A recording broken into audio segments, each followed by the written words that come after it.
My name is Mike from Cheadle, and this video is going to be taking a look at Gomukhasana, cowface posture, or shoelace pose, as it's called in Yin Yoga, which is a really nice opening posture. So I'm going to start off with the easiest version of the pose and kind of work it up from there. So I'm going to start off with the left leg straight, and taking the right foot across, like this.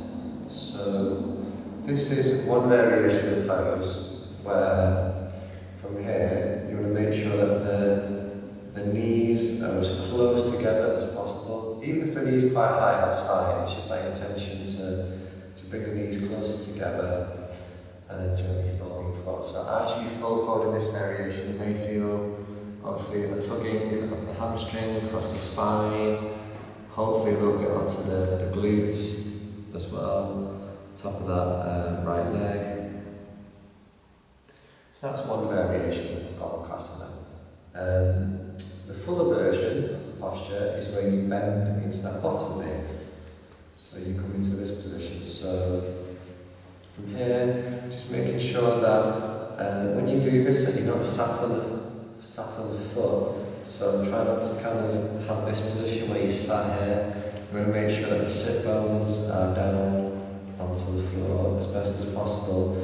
And then depending on levels of flexibility, you can take the feet kind of further away, and that makes it a little bit more intense. You kind of wiggle the hips down into the posture.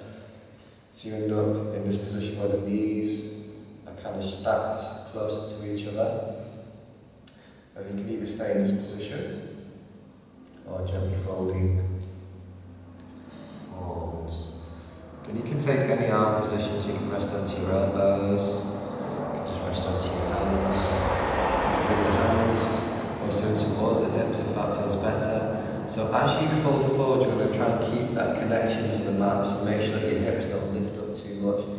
Try and keep the sit bones down onto the floor. So if you're kind of going forward and you feel like your sit bones are lifting up, it's probably better to take the hands a bit closer in and maintain that connection to the mat, so you get a much deeper glute hip release through the posture. So you're going to feel the posture right on the top of the leg, right at the top of the top leg, and also you may feel it across the what's known as the IT band as well, and that's good. That's what you're after as well. So this is a Yin Yoga posture. Well, I tend to practice it as a Yin Yoga pose. I feel it's very beneficial if you're holding it for, again, about 3 to 5 minutes. As with all Yin Yoga postures, make sure it's comfortable.